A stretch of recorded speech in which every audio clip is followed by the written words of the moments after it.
Welcome to So Much Fun. I'm Colleen Murphy and I teach sewing. Today I thought we would talk about the Hong Kong finish.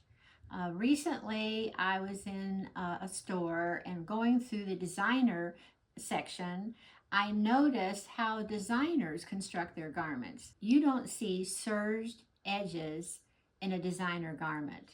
They don't do that. When a garment is not lined, I'm only talking about unlined garments, not garments that are lined. Instead of serged edges, you're going to see the Hong Kong finish.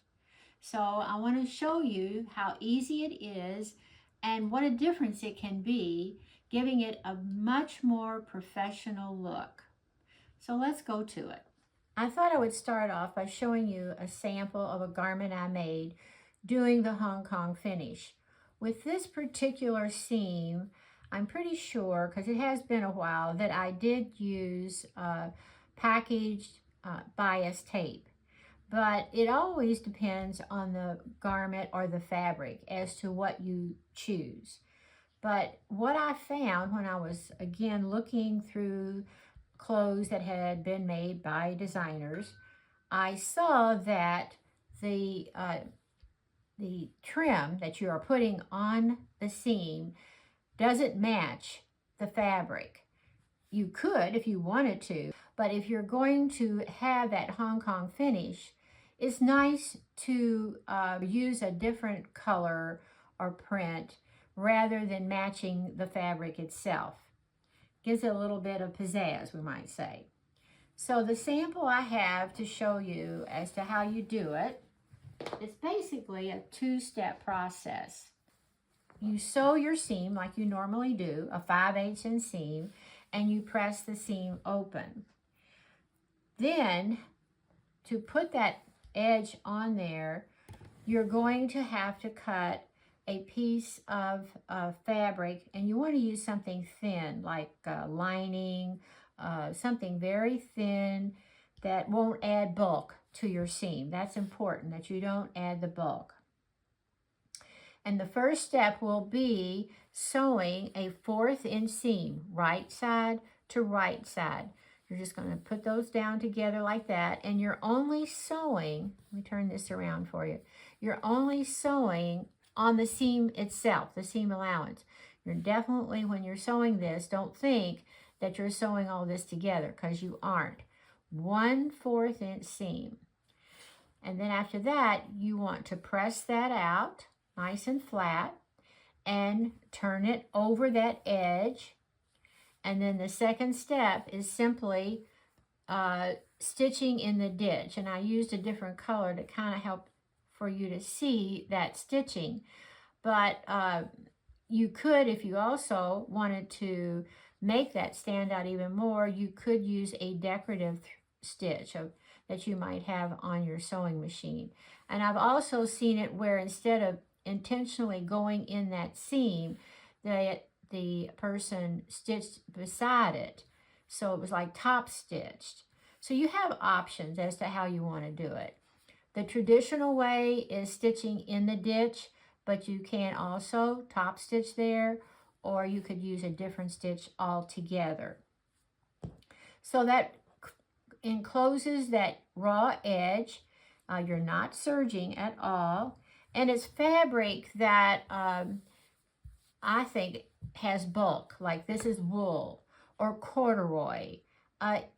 If you just serge those edges and it's an unlined garment, the look won't be nearly as neat and professional as it would be if you did the Hong Kong finish. Now, I find it's really a good idea to make samples, and I realize I teach, but it doesn't make any difference.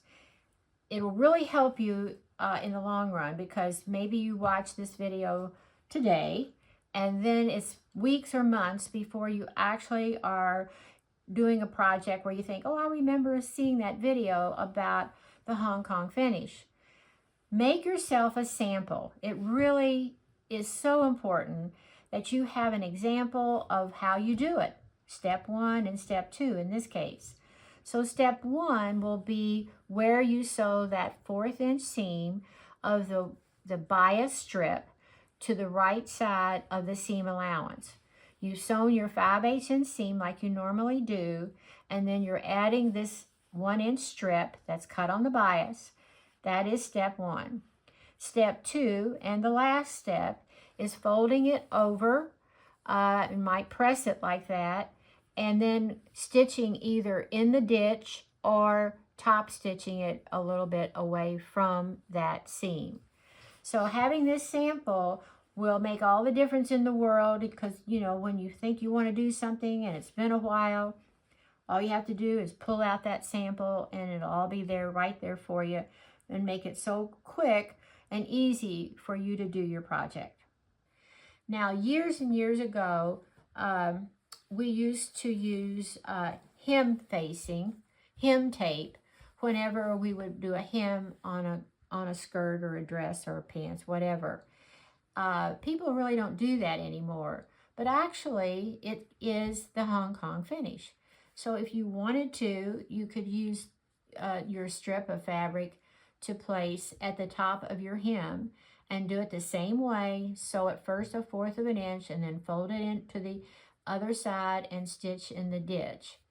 And that has a nice look to it.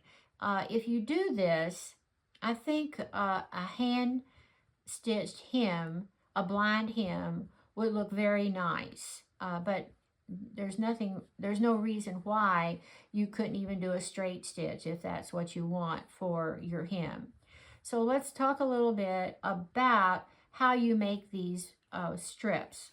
So I have already cut some, and normally they're just 1 inch wide. So if you look here on the table, you can see each of these squares is 1/2 of an inch. So you cut 1 inch strips, and I used the stripe fabric to make sure you could see that it's going to be at a bias cut, because bias cut, the fabric will not fray. If you cut this straight to the grain, your strip is going to fray pretty bad. So don't do that. Be sure you cut it on the bias. When we talk about cutting something on the bias, it's at a 45-degree angle.